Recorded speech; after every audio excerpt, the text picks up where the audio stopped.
Hotel Shah palace में Jain social group की ओर से राजपूत थीम पर एक पार्टी आयोजित की गई। भाई, राजपूत धर्म का और जैन धर्म का प्राचीन काल से ही गहरा नाता रहा है। इसके बारे में हम आगे चर्चा करेंगे। पहले हम ये जान लेते हैं कि जैन धर्म की प्राचीनता हम कैसे सिद्ध करेंगे कि जैन धर्म इतना प्राचीन है। तो आइए मैं आपको बताती हूँ कि जैन धर्म कितना प्राचीन है और कितना अनादिकाल से यह धर्म व्यापक तौर पर इस भारत देश में फैला हुआ है। क्या आप जानते हैं कि जैन किसे कहते हैं? जैन शब्द जिन से बना है। जिन शब्द गुणवाची शब्द है। जो अपने विकारों को व दोषों को जीते वो जिन है, और जो जिन का अनुयायी है वो जैन है। तो जिन को जो माने वही जैन है। जैन धर्म भारत का एक प्राचीनतम धर्म है। एक ऐसा धर्म है जो आत्मवादी है, जिस धर्म में ईश्वर के कर्तृत्व की कोई मान्यता नहीं है। जैन धर्म के अनुसार हर आत्मा ही परमात्मा है। ऐसा कहा गया है, अप्पा सो परबप्पा, अर्थात जब तक मनुष्य अपने विकारों से ग्रसित होता है वह आत्मा होता है, और विकार मुक्त होते ही वह परमात्मा बन जाता है। हर आत्मा में परमात्मा बनने की शक्ति है। उस शक्ति की अभिव्यक्ति करके हर मनुष्य परमात्मा बन सकता है।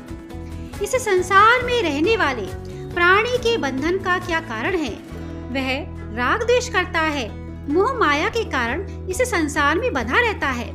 इस बंधन को तो वह रत्नत्रय के द्वारा अर्थात सम्यक दर्शन, सम्यक ज्ञान और सम्यक चारित्र के द्वारा ही काट सकता है। सच्ची श्रद्धा, सच्चा ज्ञान और सदाचरण से वह अपने संसारी बंधन को काट कर आत्मा से परमात्मा बनने की शक्ति रखता है। जैन धर्म का इतिहास उतना ही पुराना है जितना भारत का इतिहास। भारत का आदि धर्म जैन धर्म है और भारत का मूलभूत धर्म भी जैन धर्म रहा है। किसी भी धर्म और परंपरा के इतिहास को जानना हो तो हमें सबसे पहले साहित्य, पुरातत्व और अभिलेख आदि इन तीन सिरों पर विचार करना पड़ता है। वर्तमान में लिपिबद्ध साहित्य के रूप में सबसे प्राचीन ग्रंथ ऋग्वेद है, जो कि आज से 3500 वर्ष पुराना माना जाता है। ऋग्वेद ग्रंथ के अंतर्गत भगवान ऋषभदेव का स्तुति परक उल्लेख मिलता है, जो इस बात का प्रमाण है कि वेदों के लिखने से पूर्व ही भगवान ऋषभदेव की पूजा अर्चना होती थी। इसके अलावा यजुर्वेद, अथर्ववेद, सामवेद और अन्य पुराने ग्रंथों में भी जैन धर्म के अन्य तीर्थंकरों का उल्लेख मिलता है, जो कि जैन धर्म की प्राचीनता का पुष्ट प्रमाण है। इसी ही तरह बौद्ध साहित्य में भी उसहम पौरम वीरम ऐसे शब्द लिखे हैं, जिसमें भगवान ऋषभदेव व भगवान महावीर स्वामी दोनों की ऐतिहासिकता को स्वीकार किया गया है। आइए अब हम जानते हैं कि राजपूत और जैन धर्म का क्या संबंध है। राजपूत प्राचीन रामायण के तथा महाभारत के सूर्यवंशी तथा चंद्रवंशी राजाओं के वंशज हैं। राजपूत का अर्थ होता है राजपुत्र अर्थात राजा का पुत्र। राजपूत समाज भारत का एक प्रसिद्ध लड़ाकू समाज है। इस समाज के लोग सर्वाधिक उत्तर भारत में निवास करते हैं, परंतु इनका प्रभाव राजस्थान में सर्वाधिक है। इसी कारण राजस्थान का प्राचीन नाम राजपूताना था। राजपूत राजस्थान के अलावा गुजरात, महाराष्ट्र, मध्य प्रदेश, उत्तर प्रदेश, उत्तराखंड और बिहार आदि क्षेत्रों में सर्वाधिक तौर पर बसते हैं। इस पार्टी के अंतर्गत राजस्थानी सॉन्ग्स के ऊपर भी कई प्रकार की प्रस्तुतियां दी गईं, जैसा कि आप देख रहे हैं यहाँ पर कुछ बच्चियां नृत्य कर रही हैं। तेरे हाथों की लकीर देख के भविष्यवाणी भी करता है। भविष्यवाणी? ना, बाजी, हमारी तो लकीरें तो फंस गई। बर्तन धो घस गई। बच्चा, ये बाबा माथे की लकीर देख के भी भविष्य बता देता है और साफ लिखा है तेरे माथे पर, तू घड़ी समस्या से गुजर रही है। इसी पार्टी के अंतर्गत गृहस्थ जीवन से संबंधित एक छोटा सा नाटक भी प्रस्तुत किया गया, जो कि बड़ा ही अब मैं आ गया हूँ ना। जैन धर्म के संस्थापक ऋषभदेव थे, जो कि महान चक्रवर्ती सम्राट भरत के पिता थे। जैन धर्म के संस्थापक ऋषभदेव का जन्म इक्ष्वाकु वंश में हुआ था, जो कि राजपूत वंश कहलाता है। इनके पिता का नाम महाराजा नाभिराय था। ऋषभदेव ने जैन धर्म की स्थापना की। इस धर्म में 24 तीर्थंकर हुए। आखिरी तीर्थंकर भगवान महावीर स्वामी भी राजपूत क्षत्रिय वंश के ही थे। इस प्रकार जैन धर्म के संस्थापक मूल रूप से राजपूत ही थे। आपको सारे जेट 10-10 बैलून देंगे, आपको बुलाना है और चेयर पर रखना है। भाभी बैठेगी और यदि राजपूतों और जैन धर्म के बारे में और जाने तो राजस्थान और पड़ोसी राज्यों में जैन धर्म का इतिहास 2500 वर्ष पुराना है।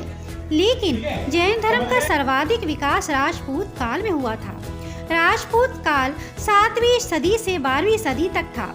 जैन धर्म सर्वाधिक राजपूतों ने अपनाया था। जैन धर्म राजपूतों को बहुत प्रिय था।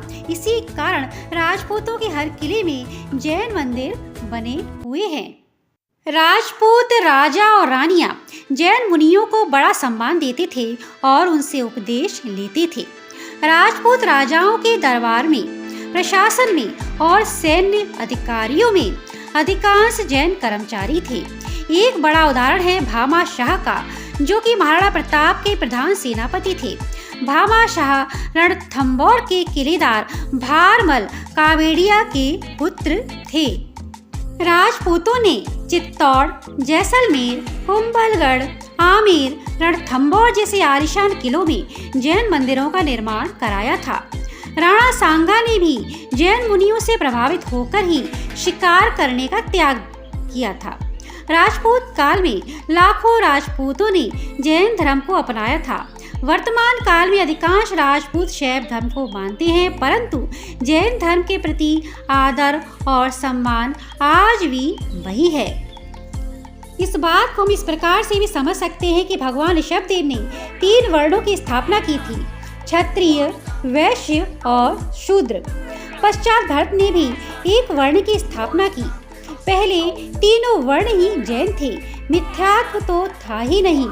क्षत्रिय भी जैन ही थे, ब्राह्मण भी सभी जैन ही थे, क्योंकि उस समय प्रतिमाधारियों को ब्राह्मण कहा जाता था। मूल जितने भी वर्ण हैं वे सभी जैन ही थे।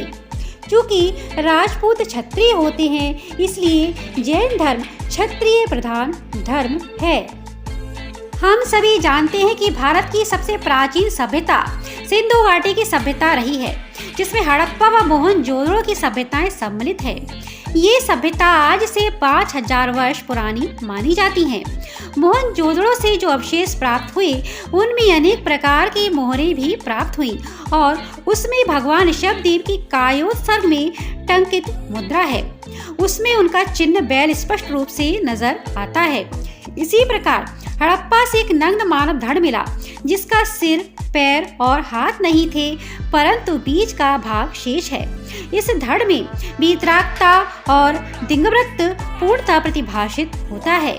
उस समय के जो डायरेक्टर जनरल थे वे थे T.N. रामचंद्र। उन्होंने अपनी शोध कृति हड़प्पा एंड जैनिज्म में इस बात को स्पष्ट रूप से बताया कि निश्चित तौर पर यह जैन प्रतिमा है।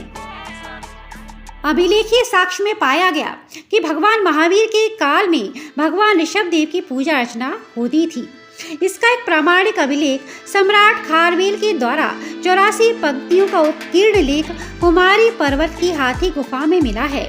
उसमें एक उल्लेख है कि नंद राजाओं ने कलिंग पर चढ़ाई करके भगवान ऋषभदेव की प्रतिमा को अपने अधिकार में ले लिया था। इससे कलिंगों का मन बहुत व्यथित हुआ था। जब 9 नंद गुजर गए और जब 10वें नंद का आगमन हुआ, तब कलिंग के राजा खारवेल हुए और मगध के राजा पुष्यमित्र हुए। तब कलिंग ने मगध पर चढ़ाई करके पुष्यमित्र को बंदी बनाया और भगवान ऋषभदेव की प्रतिमा को वापस लाकर पूरे विधि विधान के साथ उसे विराजमान किया। इस आधार पर विद्वानों ने लिखा कि महावीर स्वामी के काल में भी ऋषभदेव की पूजा अर्चना हुआ करती थी। भारत का आदि धर्म जैन धर्म है, इस बात को निसंकोच स्वीकारना चाहिए।